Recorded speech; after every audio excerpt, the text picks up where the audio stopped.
the Son, of the Holy Spirit. Dear Heavenly Father, we thank you for another day, and we are also asking for your humble guidance that we may be able to understand and learn of the lesson and the lecture for today. In Jesus' name we pray, amen. Okay, so who among you have viewed the video lecture, which is just very short, no? Sana napanood nyo. Nabasa nyo ba? Napanood nyo ba? Did you watch it? All right. So why is this topic included, no? We wanted to emphasize that the regulation of uh, acid base is also as important as the regulation of your fluids and electrolytes. Okay? So let's start. Wait, tabi ko lang yung ano nyo, hindi ko makita yung slide ko sa...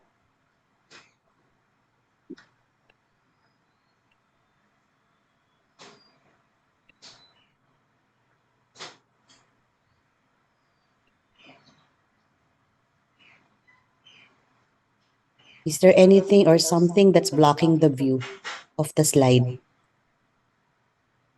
Wala naman. Class, meron bang nag-block dun sa view ng slide? Wala naman po, Dok. Wala naman. Kasi the meeting chat box is on top of the slide. Okay. Sige. So allow me to start na ha. So we'll just go over some of the slides that were presented in the lecture. So for today's topic is on acid-base balance, no? So basically these are the objectives of today's activity, no? We want to discuss the mechanisms of acid production in the body and distinguish between fixed and volatile acids and describe the major buffer systems in the body. What is important is understanding the three lines of defense offered by the system, no, to combat imbalance of acid and base. All right, and then we'll probably discuss some major acid disturbances. Let's have some samples, some sample computations and interpretations of the actual arterial blood gas results. Okay? Ang mainam in the hospital, when you get exposed to patients who really are needing acid base, no, ABG analysis, it's just very easy because you just extract an arterial blood sample and then there is a pulmo lab that already process it, given to you already as numerical values of the numerical values of your pH, your PCO2, and your bicarbonate, which are the important components of your acid base. Okay? So madali na, you don't have to compute anymore coming from the levels of your H ions because we don't really measure those in vivo. Okay? Now, what is the rationale? Why do we need to understand this? Because this is essential to normal metabolic function. In fact, when you go extremes, range of plasma pH compatible with life is 6.8 to 7.8. You don't want so much acidity, you don't want so much alkalinity. Okay? So when you're in the hospital, particularly in the ICU, because these are the ones that are really prone to acid-base imbalance, no? If you see a pH of 6, line of 6, natatakot ka na. Why? Because this is already nearing the extreme end of the spectrum, no? Marami nang masisira. Your muscles become acidotic. So the proteins, enzymes, these will not push through successfully, no? Eh ano ba yung very, very essential muscle that we need to make sure that it is normal? It's the heart, no? So lahat yan apektado. All right? So what was mentioned a while ago, we don't use the H ion levels now. We use the pH already computed for us by the machine. Okay? So this is how it is depicted, no, in the book as a cartoon, no? So what's normal is between the levels of your 7.35 to 7.45 na pH. All right? For the sake of the computations, we peg it at the middle, 7.4 to be the normal pH. Anything below that will be acidity. Anything above that will be alkalosis. Okay?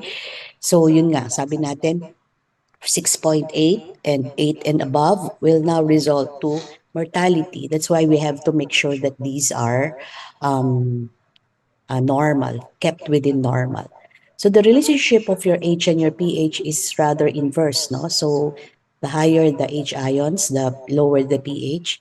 So that will have to be somewhat taken into consideration when we are thinking about or analyzing these particular values, okay?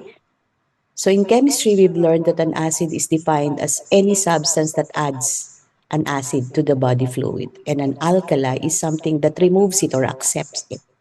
Okay? So we won't be going through the nitty-gritty details of chemistry, but somehow that has to be kept, no, behind our minds, no, that these are the functions of these substances. Now, there are two processes, no, that are involved in acid-base balance. You match the excretion of the acid or base equivalent to their inputs. So for one to be balanced, just like our fluids that we have discussed last time, no,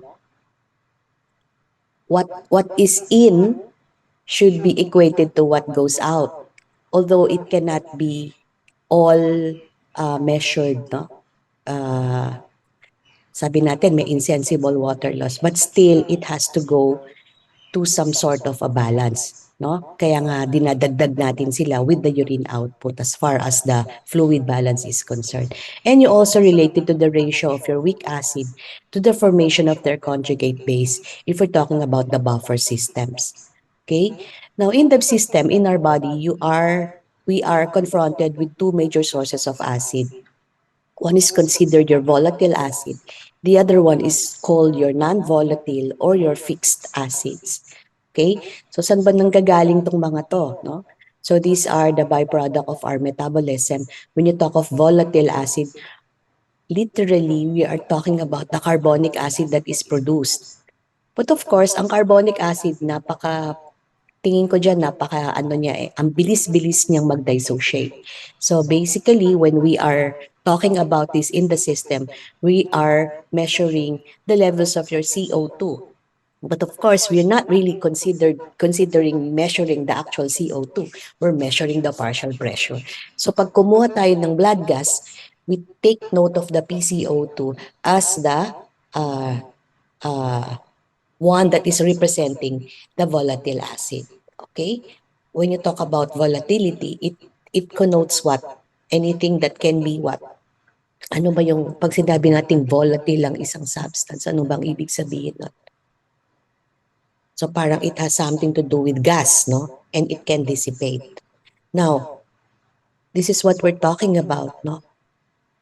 Your H ions, if we get to the accumulation of H ions, it gets what? Added to the buffer in the system. And then it forms your carbonic acid, which eventually will lead to the production of your CO2 and water. Itong CO2 na to, it is so volatile that it gets dissipated in our lungs. Okay? So you will realize that when we talk about the regulation of your acid base, we're not talking only about the kidneys. Okay? This topic is intended to be at the end of the renal module because it does not only speak about the regulation, its regulation by the kidneys, but rather by the buffer system and the respiratory system. Okay? So babalikan natin din itong organ system na to. Okay? What about non-volatile acids or fixed acids? Theoretically, they say they come from dietary sources, primarily through the meat that we assimilate. Okay? So these are examples will be your sulfuric, your phosphoric acid, which are byproducts, no, of the catabolism of certain amino acids, I mean certain proteins, no, and phospholipids. Okay? And remember, these are non-volatile, they are not derived from CO2. Okay, however, when we talk about conditions that adds to the accumulation of these fixed acids, meron ding ibang sources. Okay? If you take note of this list, makikita nyo that these are not really supposed to be normally accumulating in our system. Okay? Your beta hydroxybutyric acid, your acetoacetic acids. These are both keto acids which are generated if we have an uncontrolled diabetes mellitus, no? Of course, that's not a normal condition. If you have accumulation of lactic acid, so we develop lactic acidosis because of strenuous exercise, that will also add up to the acidity of the blood, and so forth. Okay? Salicylic acid, formic acid, these are not normal. So in the event that we will have all of these accumulated in the body, that will now tilt the balance, no? So we don't want that. That's why we wanted to control the main reasons why these are accumulating. Okay? So when you talk about acid base, this is a picture from boron, okay? So this picture or this diagram sort of explains to us how this goes, no? The input and the out and the excretion and the out. Okay? So sinasabi sa book, no, theoretically, the most abundant uh, the most abundant substance, or sabihin mo ng actually it's gas, no, itong volatile acid na to, that is produced as part of our metabolic processes is your CO2, which is roughly about 15,000 millimoles per day. Okay? Kung papansinin niyo tong drawing na to, what is produced essentially is excreted, must be excreted, okay, or reabsorbed. All right? So, sinasabi natin, the most abundant will still be your CO2. I think parang wala akong pointer, no? Okay. Okay. So, the most abundant is your CO2. So, it is produced, at sabi nga natin, 15,000 millimoles. But where does it go? It has to get expired through our lungs. So what do we need to make sure that this happens? We need a healthy lung. Okay, do you agree? Do you get the point? Kasi kailangan it has its ability to dissipate it or excrete it or expire it, exhale it. All right? Now, ano nangyari pag may pulmonary conditions ka? You know that this will now get accumulated and the reverse will happen. So it gets accumulated and eventually will lead to a condition called respiratory acidosis. So hindi na tayo balanced doon. All right? Now let's go to the other part of this illustration. Tabi ko lang tong drawing. Okay? So normally, a normal adult will be able to gain about 20 millimole of acid per day. Okay? So this gets absorbed to the blood. Okay? Apparently, we also lose about 10 millimoles of bicarb or of OH, no, alkali per day. So knowing this, it it has to lead to a net uptake of about 30 millimoles per day. Every day yan. All right? So take note of that 30. Net uptake of acid. Apparently, because of our metabolic processes, no, so we also produce about 40 millimoles of non-volatile acids per day. So that's roughly about 70 millimoles of uptake of acids. Okay, so where does it go? So it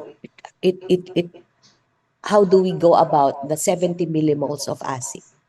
Okay, so later on we will see that this is balanced by the production of new bicarb as we excrete your ammonium and your titratable acid through the kidneys. Remember, the only way to get rid of excess acid is through the kidneys, no? But there is a net gain of bicarb, and that balances off the 70 millimole of net acid production in the system. Okay, so there's one more value that is not yet mentioned, no? The reabsorption of your filtered bicarb. So every day there is roughly about 4,320 millimoles of bicarb that is filtered in the kidneys every day. But we know that most of it, actually all of it gets absorbed. The majority will be from the PCT. Sinasabi nila mga 80%. but the remainder will now get reabsorbed further on as you go to the thick ascending limb and the distal tubules. So most or all of this filtered gets reabsorbed. If we understand it that way, a normal system, a normal body will be able to keep everything in balance. Okay? So far, are we clear? Okay. Si James, kinakabahan yata eh, oh. Parang hindi ngumingiti. Okay. Let's proceed. So let's just probably remember this picture, no? It's very colorful. Boron is always very good in producing a lot of these colorful pictures. So let's go to the buffer system. Ito, sila yung unang, they're the ones who are first on call. Okay? They prevent large changes in pH when there are transient accumulations of your H ions. Okay? Remember, it is stated here in bold, no? They can only exert sort of a delaying action to reduce the magnitude of the pH changes. Okay? Some sort of minimizing the bad effects of acid base or metabolic acidosis, for instance. Okay? Are they responsible for eliminating the excess acid or base? No. They're just there to, yan, kumbaga parang i-control lang muna nila para hindi naman sobrang pangit yung change na mangyayari sa pH. And what is responsible for the elimination? Sabi natin, CO2 through the lungs, and then the rest will be through the kidneys. Okay? So what are the buffer systems in the body? So we have everything. Majority will be in the ECF, but we do have a lot also in the intracellular fluid compartment and in the bone. Okay? So the majority will be your CO2 bicarbonate buffer system. But your phosphates and albumin in the plasma, even your hemoglobin plays a role also in the regulation of your pH. Okay? Now, this is a very old book. No, the reference of this is very old. I'm really fond of presenting this because it depicts to us the effects of the presence of your buffers. Okay? So in the x-axis is the millimoles of H ions which can be added, no? Which was added to the system. And in the y-axis is the pH of the change in the pH when it was added to the dog plasma and added to in vitro, no, in the lab, to just plain distilled water. Where when you talk about distilled water alone, they do not have, walang buffers dyan. Okay? So, so what apparently is the change that happened, okay? So when you added roughly about 156 ml of one normal HCl, okay? What happens to the pH? When it was added to the distilled water from a pH of 7.44, it relatively went down to 1.89. In the dog plasma, it went down to 7.44.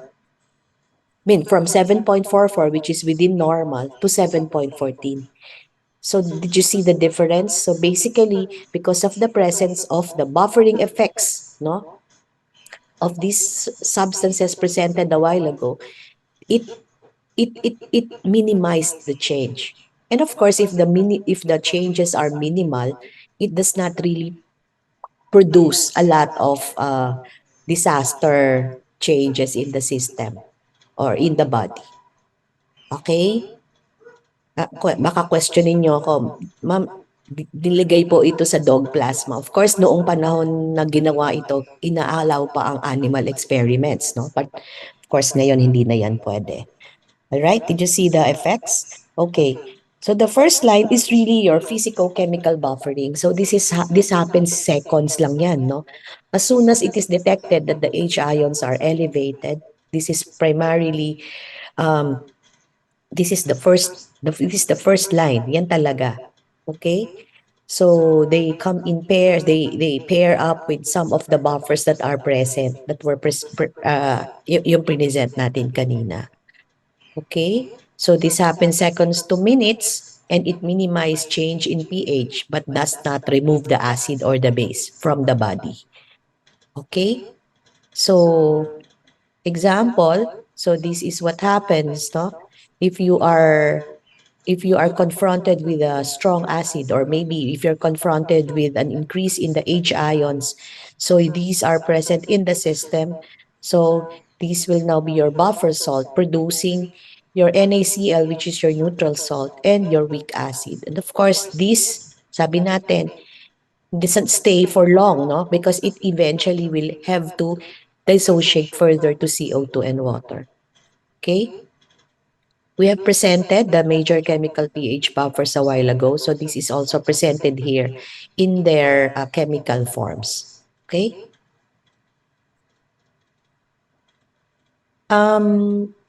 Pag pinag-usapan ng acid-base balance, you cannot really prevent from going through this Henderson-Hasselbalch equation. Okay? So, familiar ba kayo dito? Are we going to allow you to compute? Hindi naman siguro, no? But at least we know how these pH are derived, no? It's used to quantitate how the changes in your CO2 and your bicarb affect the pH. Right? So this is sort of the mother formula. Okay? So in the numerator will be the levels of your bicarb, and in the denominator will be your carbonic acid. Pero di ba, sabi nga natin, it always dissipates fast, so it is always in equilibrium with your CO2. Right? So mabilis lang to, no? We'll just present it so that we will be able to understand the changes that happens to the pH as we change these two particular components of the formula. Okay? So, we have a constant of 6.1. Okay, sabi nga natin, the numerator will be your base, your denominator will be your acid component. Okay? So, how do we compute for this? So, sabi natin dito, no, in this formula, at 37 degrees centigrade, proportionality of the plasma, which consists of CO2, to concentration of dissolved CO2, this is computed. So, whatever PCO2 is measured, you multiply it by 0.03, and that's what we plug in the denominator as your acid component. Okay? So kung i-label natin or bibigyan natin ng normal values, no? So normally, we have a normal bicarb of 24 and a normal CO2 of 40.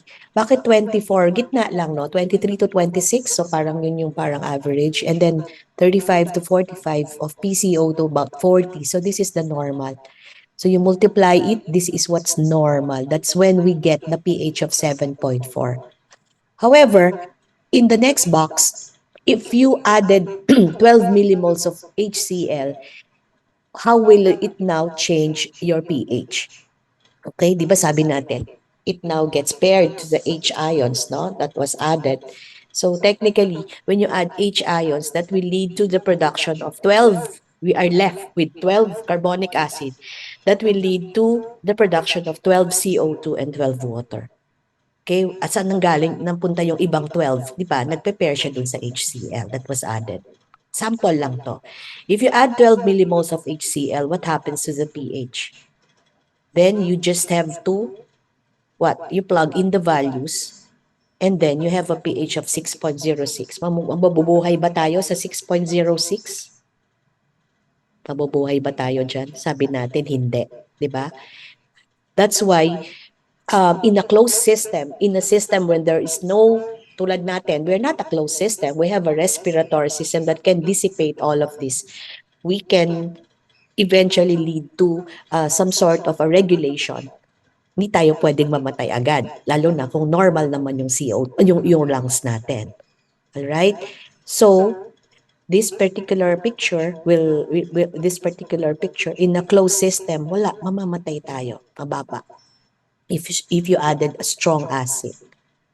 Why? Because we are left with that particular process of dissipating the excess CO2. Okay? So if we dissipate excess CO2 or remove extra CO2, we are now back to allowing our pH to return to somewhat a little bit closer to the normal. So mas konti lang yung change. Okay? So how do we get to that? Your lungs, we are, remember when we went back to the regulation in RESPI, 'di ba? Your PCO2 is one of the very, very potent stimulus for us to hyperventilate. Naalala nyo ba yon? So if we have accumulation of your CO2, we tend to hyperventilate to get rid. So bababa uli. Okay? Paano kung masyadong mataas yung levels kahit na mag-hyperventilate ka? That will now be the process that will be taken care of by the kidneys. Okay? Kasi si kidneys, meron siyang ability to conserve the bicarb, to produce new bicarb, and eliminate extra acids. Okay? Now, let's go to the second line of defense. So, medyo alam na natin to kasi na-discuss na a while ago, no? Mabilis lang tayo dito sa mga ano na to because we wanted to go to the disorders later. Okay? So, normally, when we hyperventilate, we remove CO2 as fast as it is formed. Okay? So, anong sabi natin when you talk of hyperventilation? It is characterized by a breathing activity that is deep and what fast, no? Hindi siya short burst of breathing lang. It's deep and fast. That's why you're able to expel or remove CO2. Okay? So, the buffering of your volatile acids, no, happens in the lungs. And sabi nga natin, elimination, preventing acidosis. Bibilisan ko na lang dito ha, kasi alam na natin to. So in any event that there is an increase in your CO2, alam natin that there will be a reflex change in ventilation. All right? And that is through the stimulation of both your peripheral and your central chemoreceptors. Okay, kaya siya strong kasi dalawa yung nagiging receptor niya. A change in peripheral and a change in CSF pH brought by changes in your CO2. Okay? Balikan lang natin to. This is very important because alam natin if you get to acidosis, it does not really, these H ions does not really cross the blood-brain barrier. Ano ang pumapasok? It's the CO2. That's why if there is increased CO2, it can dissipate, it can enter the blood-brain barrier and inside the brain, inside the CSF compartment, okay, it can form your carbonic acid. And eventually, the ones that is formed here as H ions will be the one that is responsible for stimulating the central chemoreceptors here. Okay? So, yan yung trabaho ng ating respiratory system. This happens minutes, no? Kung kanina seconds to minutes, ito minutes. All right? Then, here comes the slow renal component. This is hours, even days. Okay? So sinasabi natin, within seconds, nauubos na si buffers. And then eventually, within minutes, even the buffering effect of your CO2 will no longer be very, very effective, no? Lalo na kung sobra-sobra ang tilt, no, to one side, no? When you're dealing with fatal severely low, no, pH. Okay? Even yung excess, no? So, this is now the role of your kidneys. You excrete H and you replenish your bicarb. Okay? This is your, okay, sabi natin dito, although chemical buffers can bind and the lungs can change the carbonic acid of blood, it really is the burden of the kidney to remove the excess ones. All right? So, these are the processes that the kidneys undertake, no? They add. Una, sabi natin, nakita natin dun sa drawing kanina, di ba? We just reabsorb. So parang sinave mo lang, no? Yung na-filter na bicarb. But technically, when everything is in excess already, it has the ability to add new bicarb. Okay? It has the ability to get rid of the H by forming titratable acids and by forming what's this your ammonium to get excreted together with the H. All right? And full renal compensation may take days, 1 to 3 days. So, alam na alam mo if there are already if there are already renal changes or compensation, alam mo na yung condition ng pasyente nyo has been lingering for the past days na. All right?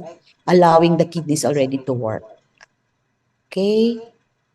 So, this was mentioned, no? The first task is really to absorb filtered. Ito na-mention natin kanina, no? 4320, this is the amount. This is the typical concentration of your bicarb, and the GFR is about 180 liters per day. That's the reason why we got to the 4320 millimoles per day. Okay, I think there is a drawing here. Okay, so let's just orient ourselves now doon sa figure na to. This is the cell, epithelium, okay, this is the side of the lumen, okay, tubular lumen, and this is your basolateral side, no? Ito na yung blood. Okay? So in this particular illustration, in the cell, no, CO2 and water produces carbonic acid, and these H ions that gets what? Excreted to the lumen is the one that acts upon with the filtered bicarb. Okay? Are you here? Are you with me? Okay, so this particular carbonic acid produced, yan yun. Okay? Pumapasok uli sa cell. And the process continues. So basically, you produce the bicarb, but these are not new bicarb technically. Do you agree? Ito din to. Tapos, they get reclaimed to the blood. Okay? So this is the first step. So walang bagong bicarb dyan. It does not also lead to the net secretion of your H. Kasi lahat yan napoprocess to go back to the cell and then get reabsorbed to the blood. Okay? So H that was secreted into the lumen are not excreted in the urine. So these are just the ones that are used to to capture the bicarb that was filtered and then gets reabsorbed. This is only to conserve the bicarb that is filtered. So in the book, this is also very colorful, no? 80% happens in the proximal convoluted tubules. The rest, yan, sa tal, sa distal tubules. Okay? Almost all of the remaining bicarb is normally reabsorbed. Of course, except if there are acid-base disturbance. That for instance, if you're alkalotic, some of this bicarb will get excreted or eliminated. Okay? Clear? Now, there are specific transporters that are required for the transmembrane movements of these ions, no, your H ions and the bicarb. Okay, you've met these before, no, your sodium hydrogen antiporter.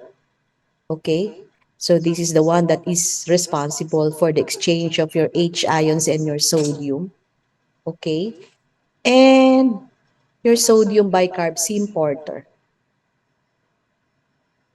So ito na yung nandun sa basolateral side. Okay? So this will now allow the movement of your bicarb down its electrochemical gradient.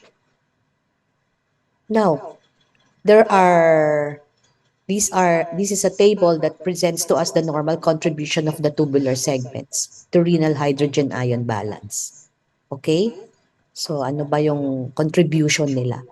So titignan natin that in the proximal tubules, they reabsorb mostly the bicarb as was mentioned and produce and secretes the ammonium, which later on will be are very important in excreting the excess H or acid. In the thick ascending limb, sabi natin, it gets to the reabsorption of the remaining bicarb, which was not reabsorbed in the PCT. And in the distal convoluted tubules and the collecting ducts, we are confronted with cells that either secrete bicarb, okay, or produce the titratable acids. Yung type A at type B intercalated cells. Okay? Clear? Sige.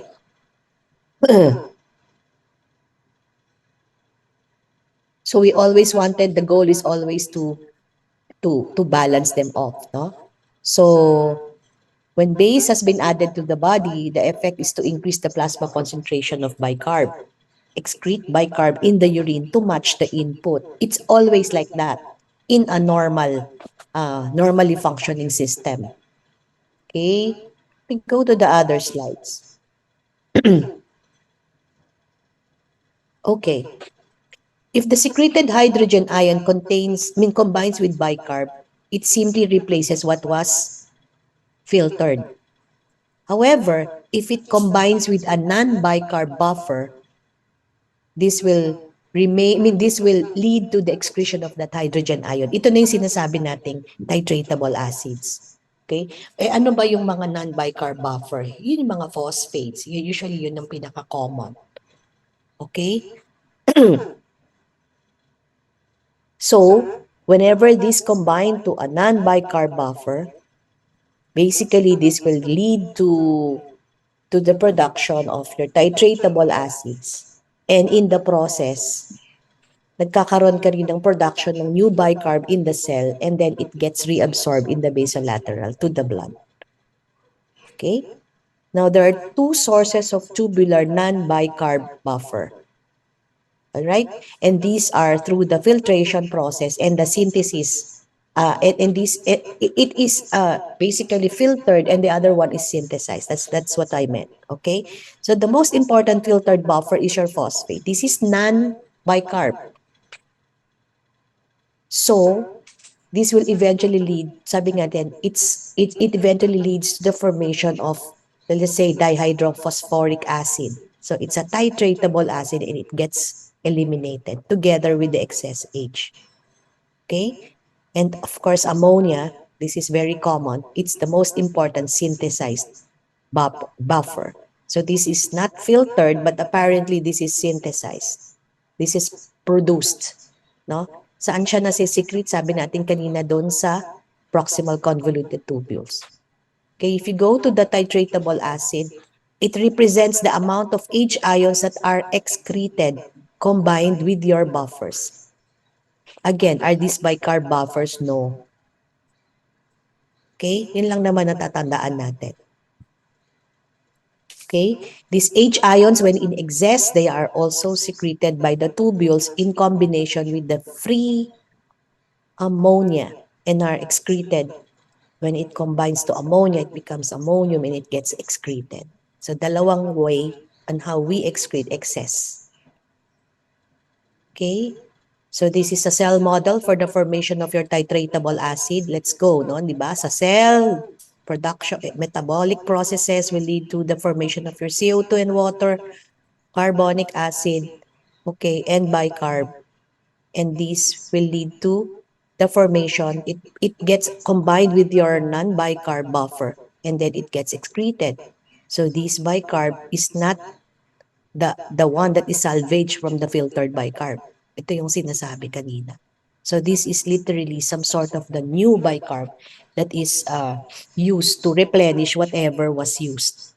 Kasi tandaan nyo, pagka tayo nagkaroon ng acid-base imbalance, yung buffers natin kasi sa system na uubos. It has to be replenished. Okay? I think this is the same. Iba lang yung picture, iba lang source ng book. So that is the same. Okay.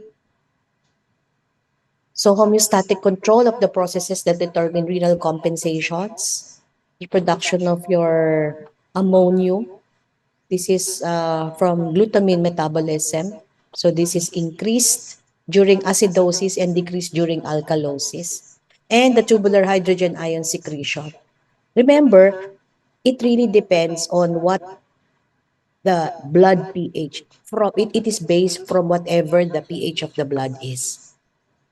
As far as whether it will increase its excretion, decrease its excretion, prevent or promote reabsorption. Okay? Now, This table is important because it summarizes the processes that can acidify and alkalinize the blood. Okay, so there are non-renal mechanism and renal mechanisms. So tingnan nyo naman yung mga non-renal. Pwedeng mahilig kayo sa steak, no? Punta kayo sa buffet. Pipiliin nyo ba yung salad lahat? Hindi, no? Babayad kang 2,000. Pipiliin mo steak, no? Pupunuin mo yung tiyan mo ng meat. But knowing that the consumption of a lot of these will lead to an increase in the production of your acidic or your sulfur-containing amino acids. Kaya hindi siya healthy daw eh. Kaya dapat ibabalance natin. So these are non-renal mechanisms. To combat that, you have to make sure that in the diet, you also have fruits and vegetables. Okay? So medical student, common to eh. Consumption of antacid.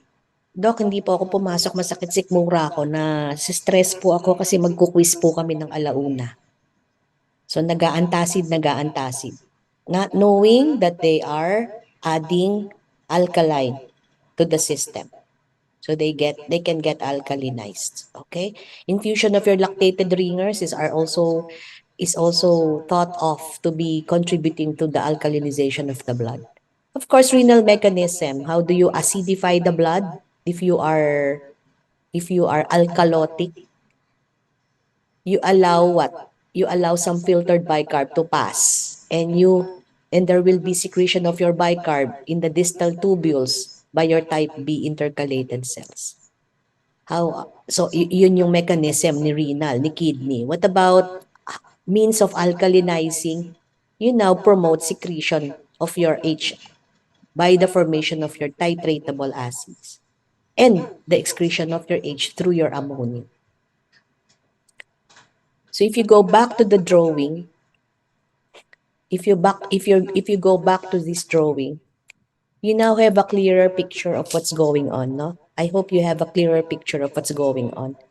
When you went to this particular diagram earlier and after, no, after all the discussion, maybe I hope you have a clearer picture of what's going on. Okay? Now, let's proceed with some of the... You have questions?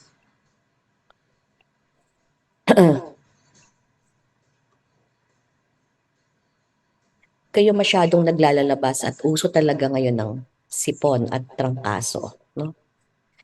So I hope everyone is well. Okay, do you have questions so far? Simple lang siya, no? Okay, let's go to some of the acid-base disorders. Okay. Will you allow me to proceed na to this part of the ano? Okay. Gusto nyo matapos agad para makaaral kayo for the quiz. Okay? Sige.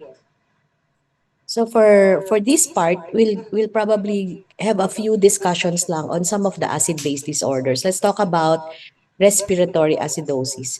So the problem here is there's increased PCO2.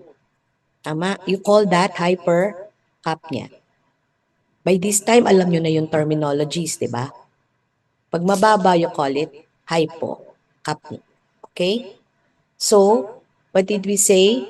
If we have respiratory acidosis, this can lead to what? Increase or decrease in your pH? A decrease in your pH. What are the possible causes? Titingnan nyo yung cause ng respiratory acidosis. Kadalasan, these are either peripheral or yung lungs natin, or central or yung brain natin. Why?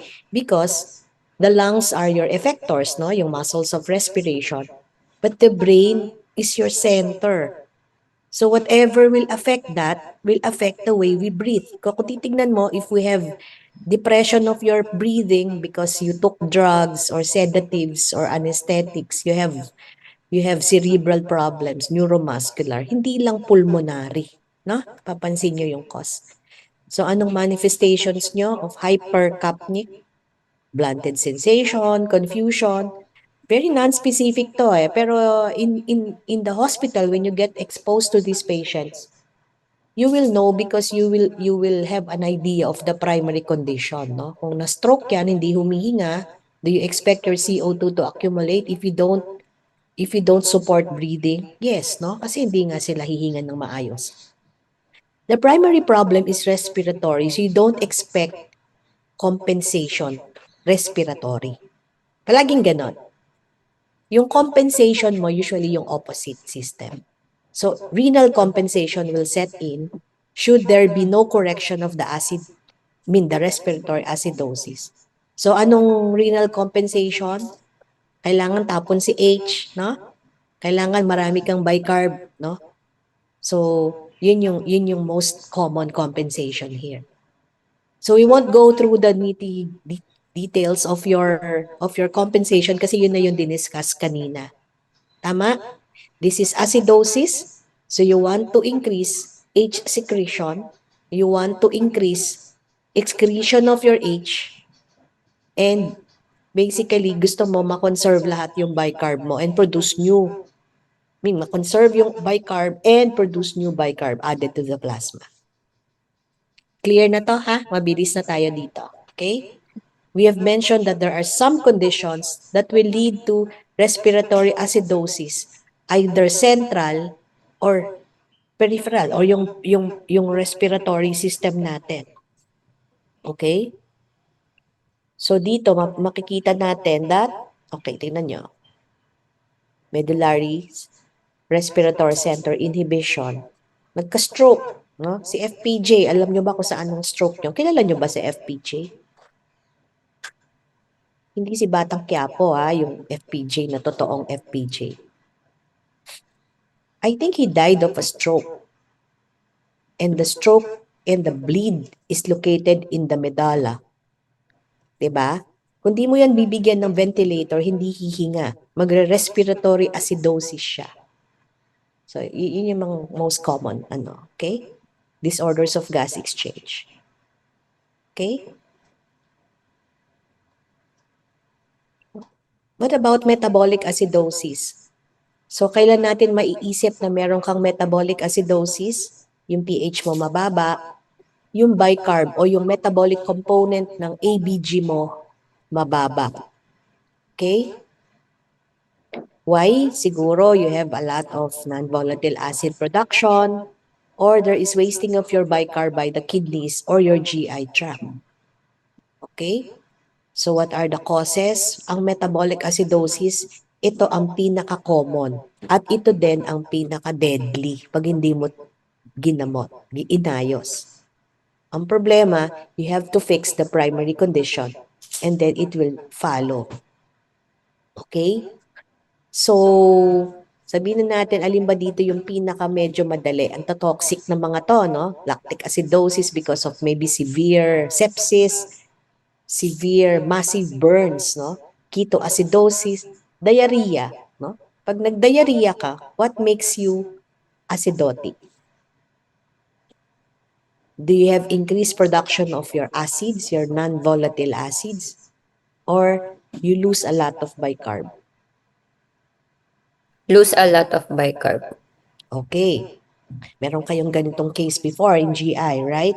So, titignan nyo, nagtai lang, pumangit na, pwede din siyang mamatay. Since metabolic to, meron kang ine-expect na respiratory compensation. Okay? Siyempre, ang renal palaging nakaabang yan. Ang renal, sort of, kung iisipin nyo, nakaabang siya pag hindi na-correct ng first two lines of defense. Of course, it starts to work already initially, but it becomes a process kasi that is extended, no? Kaya nagiging days, no? So, ang metabolic acidosis, you have a renal compensation. Anong sabi natin? You have to hyperventilate. Kaya nagko-cause small breathing. Hindi ko makalimutan yung pasyente ko ng clerk, no? Cute na cute ako sa kanya kasi red na red ang lips. Takipnik siya pero red ang lips. Only to find out, if you have cherry red lips in a patient who is severely dehydrated, with diarrhea, manifestation pala din yan ng metabolic acidosis. So, hindi siya cute. No? Scary ang condition niya because she is already in a condition of severe metabolic acidosis. And then eventually, there are renal compensations. Acidosis to, so parang kagaya ng respi, eventually it will lead to what? Excretion of H, production of new bicarb.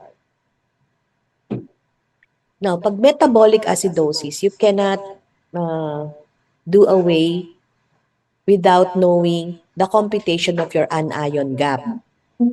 Okay? So, later, merong parang drawing din dyan, no?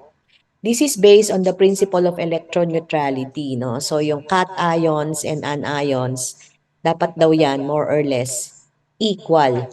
Okay? Pero, ano lang to parang concept siya, no? May concept siya. Wala naman daw talagang electrical neutrality. Well, anyway, no real anion gap daw pala. Okay? Hindi naman lahat kasi na may measure. So, kadalasan ang mini-measure natin dyan is the level of your sodium, the level of your chloride, and your bicarb. Okay? Eto yan. Yan. Okay? So, there are unmeasured anions here, your protein phosphates, okay, citrate and sulfate. Kadalasan, if the problem arises when the problem is not related to the loss of bicarb. Okay? But rather, because of the addition of certain substances, no? Particularly ito. Yan. Yung sinabi natin kanina. Fixed acids. Alright? So meaning to say, because this is not due to just a decrease in your bicarb, but rather an increase in the fixed acids in the system, you cannot just treat, let's say for instance, no, diabetic ketoacidosis. You cannot just treat by bombarding them with bicarb para i-correct si acidosis. Kasi hindi siya due to the lack of bicarb. Nagigets nyo? So you really have to get to the primary conditions. Why do I have to say that? Because that's the most common mistake that some physicians do. Okay? So, bicarb, ketoacidosis, hindi po pwede. Kasi hindi naman yun yung primary cause. It will not really correct the acidosis. Okay? So, anong normal? 8 to 16. So, normally, mga around 12 plus or minus 2. So, take note of the normal values. Okay?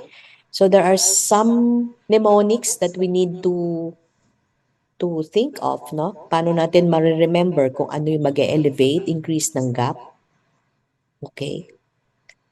So, ito, hindi yan mag-i-increase ng gap kasi nga, it will lead to some sort of a problem that affects primarily the levels of your bicarb. Kaya lang siya nagkaroon ng problem sa computations. So si mud piles, no, titingnan nyo, lahat nito will lead to the formation of some of the non-volatile acids. Okay? Now, respiratory alkalosis. Anong problema sa respiratory alkalosis? What's the pH? High or low? Alkalosis, high or low pH? High po. High, okay. Pero dito, decrease ang CO2 mo. Okay? So, anong mangyayari dito? Decrease ang CO2 mo. Nag-hyperventilate siguro to, no? Kaya decrease ang CO2. Kung tignan mo yung mga causes, no? Tignan nyo yung causes.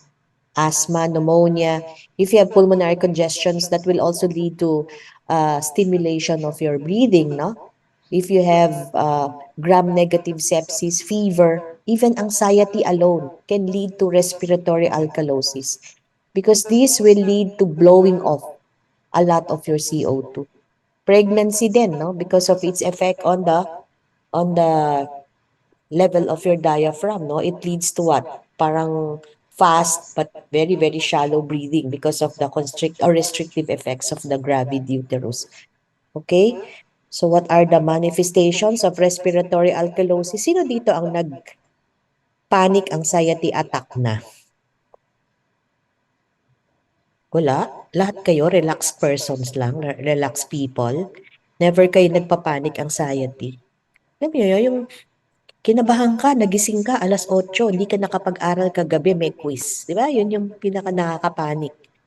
So you tend to hyperventilate, you tend to blow off a lot of your CO2, and then you feel numbness, lightheaded. No, ito, very, very common to. Again, what did we say? Since respiratory siya, there is no respiratory component. Nag-hyperventilate si James. Oo nga. Nung lab conference. Sa'yo ba siya, Dr. Jacinto? Nag-hyperventilate to sa lab conference ko din eh. But anyway, okay, naiintindihan natin respiratory, so walang respiratory component in compensation, right? And eventually, this will lead to some renal compensation. So these are some of the common causes kanina. Titignan nyo yung huli, no? Ma'am, bakit kaya ang mechanical ventilation nagli-lead to respiratory alkalosis? Minsan kasi yung setup ng vent, taas-taas ng respiratory rate. So nabo-blow off. Okay, so you really have to mind the levels of your ABG components when you're under mechanical ventilation. Mechanical ventilation, yan ang medyo toxic, no? Pag nakaganyan na ang pasyente nyo, nakasupport na kayo, medyo toxic na. So, concern nyo na talaga si acid base. Okay, so we have renal compensation. This is now the opposite of what's happening when you have acidosis. In alkalosis, you decrease H secretion, no? Does not combine, konti mababa ang levels No new bicarb must be added to the plasma. Okay? Of course, the last will be your metabolic alkalosis. So, anong pH nito? Again, mataas din, just like your respiratory. But, look at the component, yung metabolic component ng ABG mo, yung bicarb. It is expected to be high. Okay? What are the problem? You have loss of non-volatile acids. And maybe you added bicarb, no? Or loss of your chlorides as well. Tingnan nyo ang causes, Large intake of alkali. Why do you have to stress that? Kasi common yan, nagse-self-medicate. Okay? Look at the manifestations. They're usually non-specific if it's not long-standing or maybe not so severe. Wala naman, no? Wala naman masyado. Pero pag long-standing yan, it may present as a neurologic manifestation, no? Meron kang stupor, may confusion, yung pala alkalotic ka. Okay? Now, respiratory compensation, you have to what? Hindi mo itatapon, no? Yung CO2 mo masyado. So, the respiratory compensation for metabolic alkalosis will now be hypoventilation. And just like your respiratory alkalosis, you now lead to renal compensation by decreasing the secretion, the excretion, the formation of titratable acids, and what? No new bicarb is added. Okay? So these are the other causes of your metabolic alkalosis. Now, how do you really interpret your ABG? Okay, mag-alala kung hindi nyo to masyadong mapa-perfect in first year. Pagdating ng clinical, yon medyo dapat alam nyo na. Pagdating nyo sa clinic, sa hospital, dapat alam nyo na to. Okay? Kasi madalas tong nakikita sa bedside. So how do you interpret your ABGs? Sabi natin, you get your arterial blood sample, you send it to the pulmolab, and it comes back to you as a list. You will be given a pH, the levels of your PCO2, the levels of your bicarb. You also have levels of your PO2, your partial pressure of O2, and your O2 sats. And most of the time, you also have levels of your base deficits. Okay? Kung meron man deficit sa values ng bases nyo. So let's go step by step. Mabilis lang naman to. No? This will only take a few minutes. So first, you determine the primary acid-base disorder. Okay? Titignan nyo yung pH. Pag tinignan nyo yung pH, sabi natin, peg nyo siya sa middle, 7.4. Anything below is acidosis. Anything above is alkalosis. Okay? Now, if you check the pH, you always check for the two components. This is your respiratory component of your acid base. This is your metabolic component. Acidotic, di ba? Tinignan mo yung bicarb. Sobrang baba. Ang PCO2 mo, parang mababa or normal. Will it explain acidosis? Hindi. What will explain it? It's the low bicarb, right? Then, you think, ito siguro primarily metabolic acidosis. So, ikaw magde-decide nun. So, your pH first, and then you go to the components. Will a low PCO2 explain a low pH? No. So, hindi siya respiratory acidosis. Parang ganun lang siya kasimple initially. Why do I say that? Because hindi lahat ng pagkakataon you only have one acid-base disorder. Sometimes there is a combined disorder. But there is always a primary. Siya yung unang-una. Alam mo, cliche ito, no? But you always have to go back to your patient. Titingnan nyo, ano ba history? Sobrang nagtataipo. Alam mo na kung ano magiging kahihitnan ng pasyente natin. Okay? Kaya palaging alam mo dapat yung kwento ng patient. Okay? So look for the respiratory and metabolic components. Kung mataas, kung mababa ang PCO2, alam nyo na kung acidotic or alkalotic. Palaging ganon. Titingnan nyo din, imamatch nyo din yung PCO2 and bicarb changes with the pH. Okay? If it's abnormal, determine yung respiratory and metabolic value. So if the pH is low and the PCO2 is high, so again, respiratory. Makulit, no? Pero ganun lang siya kasimple. Practicein nyo. Kadalasan ang nagiging mistake dito is low pH is alkalosis. No? Minsan ganun eh. High pH is ano. So tandaan nyo inversion sa level ng H ions eh. Naintindihan ko ba't nagkakamali kasi iniisip nila yung H ion levels, values. Okay? So ganun din dito sa metabolic. Okay?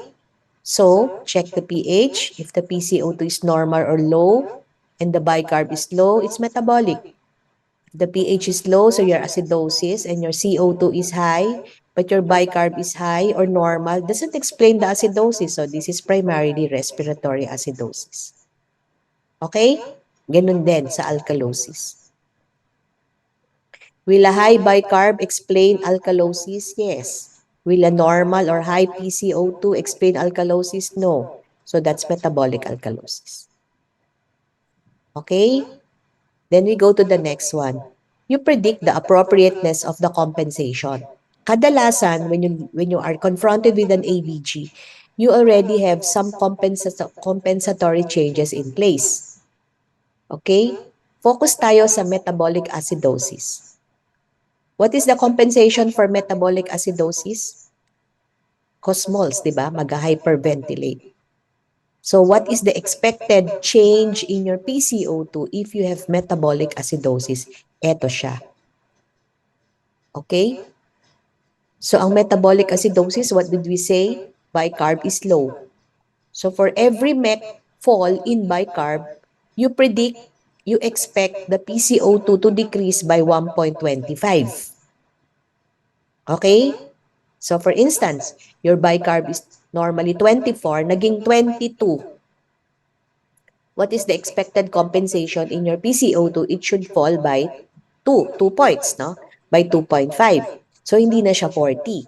Dapat yung PCO2 mo to compensate as expected, it has to be roughly about already 37, no? 0.5. Kasi bababa siya by 2 points. 1.25, 2 points, that's 2.5. Parang ganon. Okay? Sa respiratory acidosis, kaiba naman to eh. Kasi you have to determine whether it's acute or chronic. Okay? Siguro sa clinics na to, ang point lang na gusto kong maano nyo dito is, there are expected compensatory values. Hindi porket bumaba si PCO2, dahil metabolic acidosis ka, okay. Because sometimes yung baba, sobrang baba naman as expected. Now you deal with a secondary acid-base problem. So, pwede kang may met acid, pero meron ka rin palang respiratory alkalosis. Makulit? Makulit, no? So, medyo ganon. So, titignan mo pa rin uli yung pasyente. Okay? So, sometimes there are secondary acid-based or mixed acid-based disorder. Alam nyo, kung gusto nyo mag-screenshot, itong i-screenshot nyo, yung mga yan. Kasi may values, no? Yan. Okay? Tapos ito. Okay? Balikan natin, si met acid lang. So, the actual reduction of your PCO2 is greater. So, kanina, anong sabi natin? 2 points lang, 2.5. So, 37.5 dapat yung expected PCO2. 30 ang PCO2. So, if the actual reduction of your PCO2 is greater than what is predicted or calculated, baka may secondary respiratory alkalosis ka. Okay? And so on. Ganon din sa ibang acid-base problem. Okay? Clear so far? And then, you're supposed to compute for your anion gap. Sodium minus your combined bicarb and chloride. And then, you just have to interpret whether the anion gap is normal. 12 plus minus 2. So, mas maganda daw mga 8 to 12. Yan. Yan yung normal. We've mentioned the usual causes, no? Yung mud piles at saka yung hard up. Okay? Now, before we go to the actual computation, baka ito nakita nyo na. No? Nakita nyo na ba to? Yung drawing na to? Very common to pagka ano eh. This is your what you call your Davenport diagram.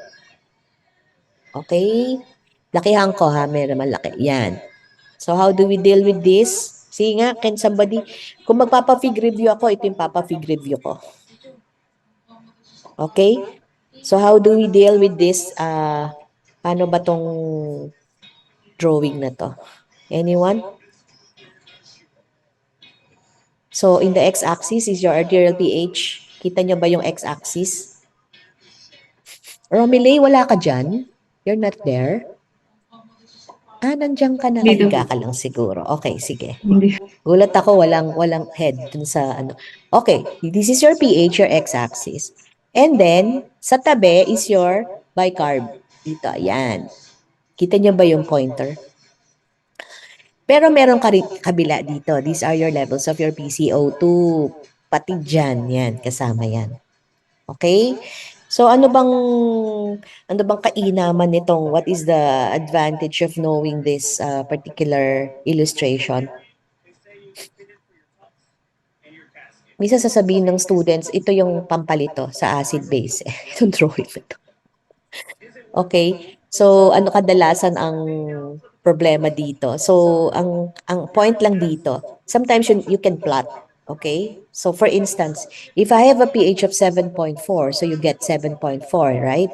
And your pH in your bicarb is 24. So this is 24, that's 7.4. So nandito ka. And your PCO2 is 40. So asan ng 40 ito? So dito, so somewhat dito. So saan sila magmi-meet up? Dito sa bilog na normal. So alam mo that that is a normal acid base. Parang ganun lang siya. Okay? But if it is within the shaded blue or blue-gray shadings, no? It may suggest an acid-base disorder. Ang maganda dito, naka-indicate if it's a chronic or an acute respiratory disorder. Okay? So let's take for instance, your pH is 7.2. Kunwari, 7.2. Your bicarb is 16. Ayan, toxic. Your bicarb is 7.25 na lang. Yan. Bicarb is 12. Okay? As a compensation, makita mo yung iyong PCO2 is already 30. Yan. So makikita mo na more or less, it's a primary metabolic acidosis. Yan lang yung ibig sabihin nitong Davenport diagram na yan. So if it goes within the shaded blue-gray light, yan yung mga primary disorder. What kung pumasok siya doon sa walang shaded? Let's take for instance, a 7.2 pH with a bicarb of 16. O yan, nandyan na siya. Pero yung iyong PCO2 is 45. So, ito 50, no? Yung line na to 50. So, nandyan. So, nandito siya. Kita nyo ba? Tama ba yung plot ko? So, nandito tayo, no? So, it's not within the blue-gray patches, okay? So, we are probably, dealing with a combined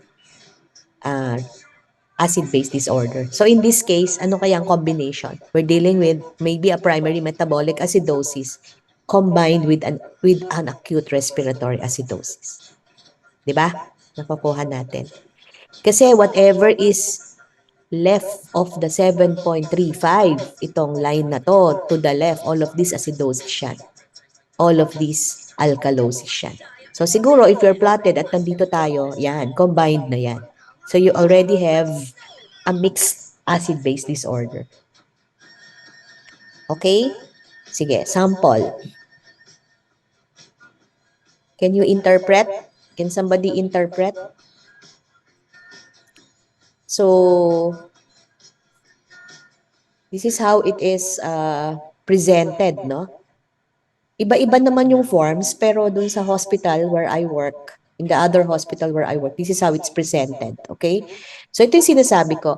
There's no need really to compute for the pH kasi given na. So pH is 7.38. O sample natin to, lahat tayo mag-i-interpret. Okay? Tapos mamaya tatawag tayo or magvo-volunteer kayo. Your pH is 7.38. Is it normal? Low or high? Normal po. Normal. Okay. Kung normal, anong ibig sabihin ng normal na pH? Either wala kang acid-base problem or it's already fully compensated. Kaya naging normal na siya. So titignan mo pa rin yung dalawang component. Respiratory component is 37, your metabolic component is 22. Kung titignan mo yung range, do they fall within the range? Yes. Kung they fall within the range at normal yung pH, anong interpretation mo dito? Normal po. Ay, ang husay-husay naman ni James. Normal. Walang iisipin, normal di ba?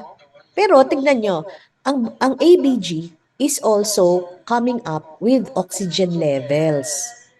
Okay? Hindi ko na masyadong in-explain yung oxygenation kasi baka mawindang kayo, no? Kasi kadalasan, you also have to interpret. There is normal acid base, but there is uncorrected hypoxemia kasi 64 lang PO2 and normally in an adult, it's 80 to 100, right? So may corrected hypoxemia siya. So itong pasyente na to, ano dapat bibigyan? Kahit paano, siguro meron ka ng 1 to 2 liter by nasal prongs to correct that. But at least the acid base is normal. Okay? Sige, let's go to the next one. Sinong gusto mag-interpret? Sige, sinong gusto mag-interpret? Sino yung wala yung noo lang ang nakakita sa Zoom? Tawagin natin. Pakita nyo kasi ang inyong mga faces. Anyone? Gusto nyo sabay-sabay pa rin tayo mag-interpret?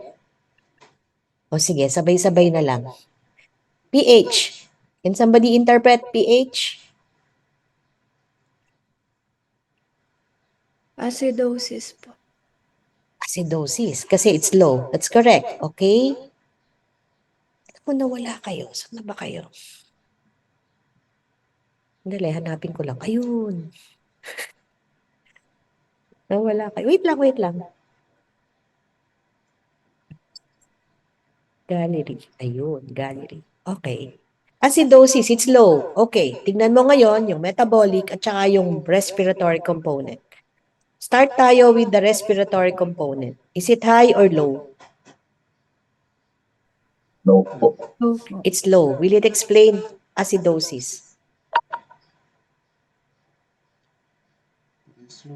Pagka low ba ang PCO2, will it explain acidosis? Hindi po. Hindi. O, tingnan natin si metabolic. What's the metabolic?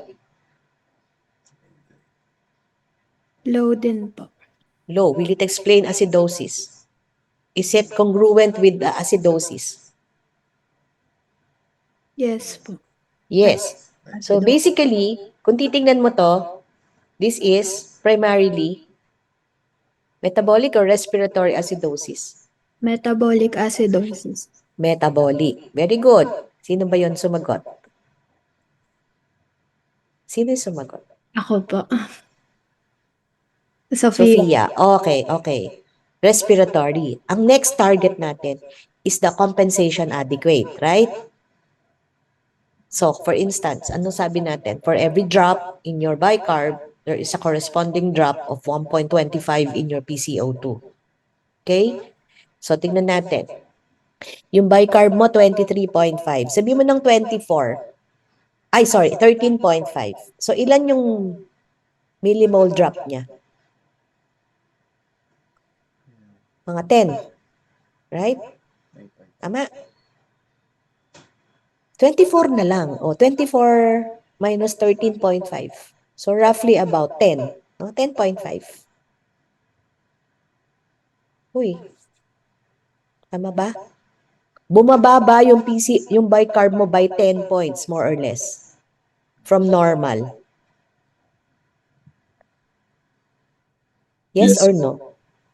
Bumaba, di ba? Kasi normally 24 dapat to eh. Di ba? In between.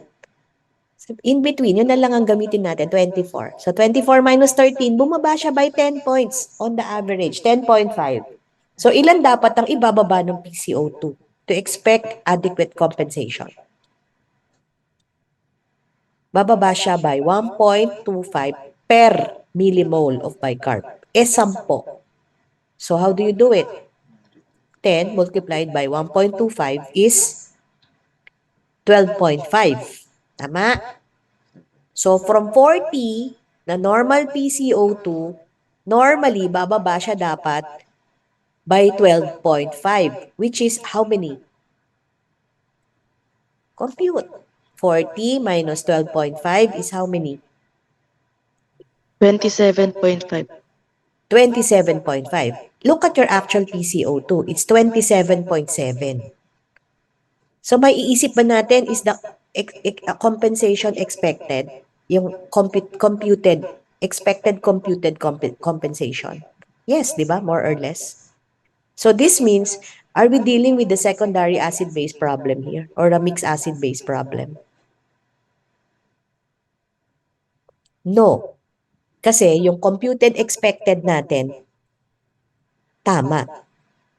Kuha nyo? Bigyan ko kayo ng PCO2 na 16. Sumobra-sobra naman, di ba? Yung compensation. Baka may secondary respiratory alkalosis ka. Hindi lang met acid. Ito, tama lang siya dun sa compensatory change from the metabolic acidosis.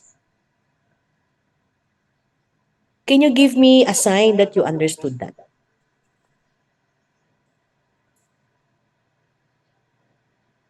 Walang sign. Okay. Thumbs up or heart? Ano pa bang pwedeng i-ano dyan? Okay. Clear yon. Clear. Okay. So ito, okay, kasi wala siyang hindi siya nag-over-compensate. Hindi siya nag-over as expected sa computation. So, walang secondary acid base. This is primary acid base. Metabolic acidosis lang. Okay, do I have sample pa? Labo. Okay, sige. Basahin ko na lang. The pH is 7.28. Is it high or low? Low po.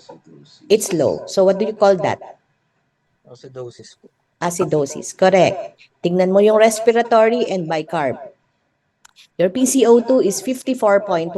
Your bicarb is 26. Okay, PCO2 is 54. Will it explain the low pH? Yes po. Yes. Bicarb of 26. Will it explain the low pH?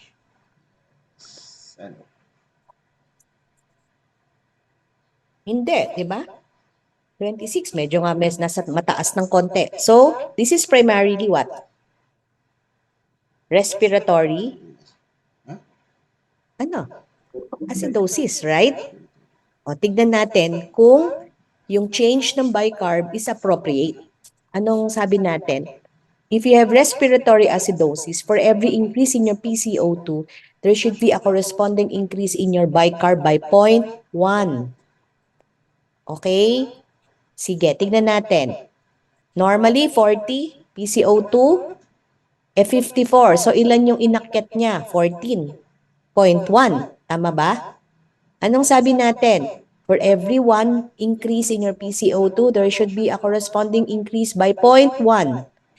So, 54 minus 40 is 14. So, ilan dapat ang change in bicarb? Kung 0.1 ang increase. 1.4. Tama? 1.4. Correct. Okay. Sabihin mo ng 24, yung peg natin na normal piece, plus 1.4. That's roughly about 25.4. Yun yung expected change ng bicarb mo to the respiratory acidosis.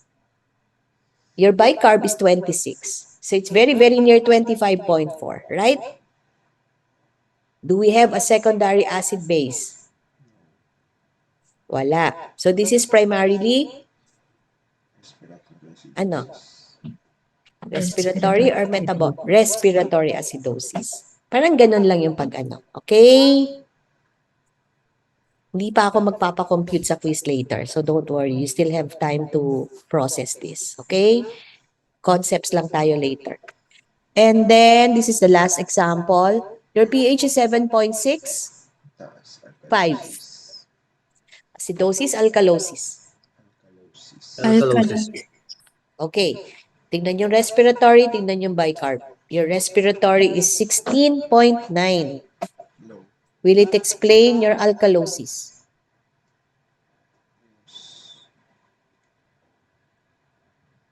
Mababa ang PCO2, mataas. Mababa, no? 40 eh.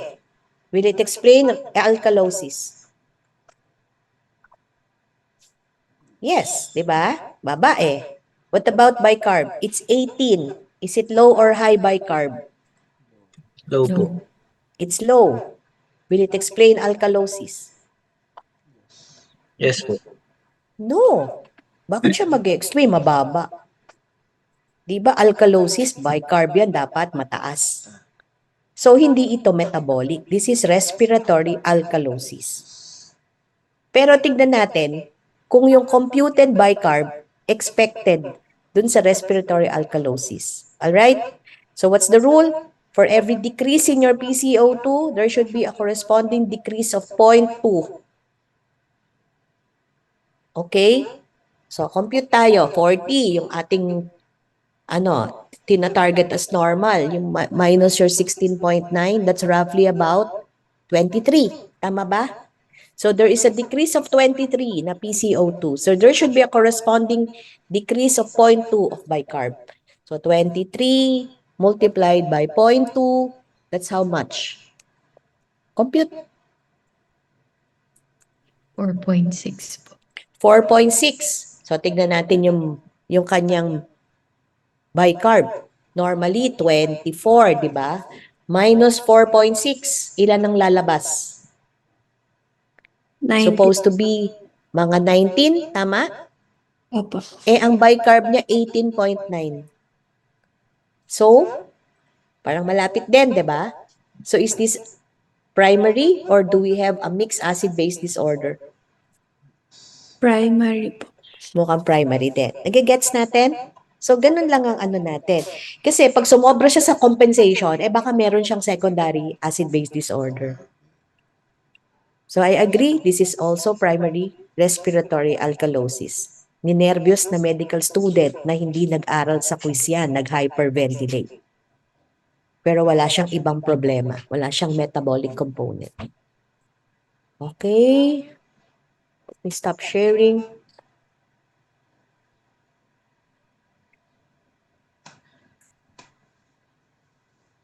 I will be posting a worksheet in your in the classroom, no? Pwede niyong aralin, pwede niyong answeran on your own as a formative no?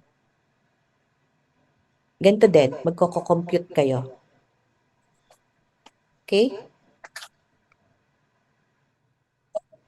para meron kayong sample. Do you have questions so far? Clear? Clear tayo? Do you have questions?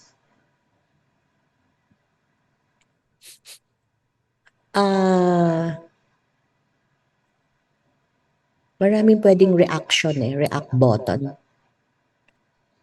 So you can always react. Is the lesson clear?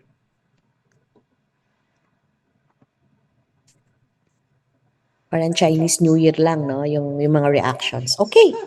So if it's clear, I think if we have announcements,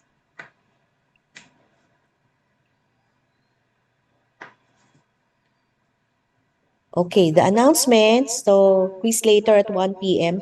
Dr. Jacinto, are we going to put off the Zoom? Are we closing the Zoom? Sorry. Okay. Sige. Before we close, let me just have a screenshot of your attendance. Really open ng 1 p.m. Okay, thank you, Dr. Jacinto. Can you make sure your faces are visible, no? I will take a screenshot.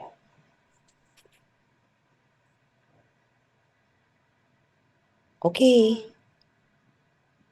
Smile pa si Sofia. Okay, sige. One more. Sige. So again, do you have questions? Is the lesson clear?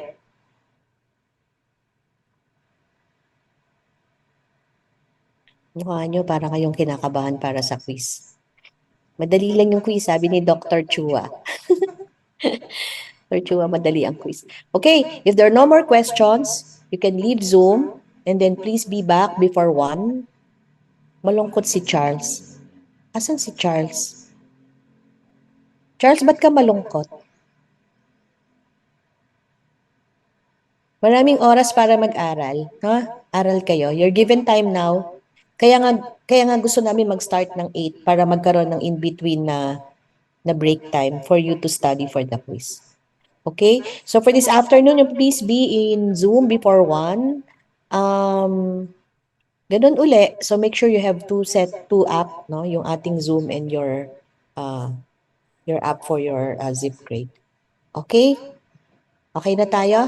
Okay, sige. I think we can already dismiss you. Okay, thank you.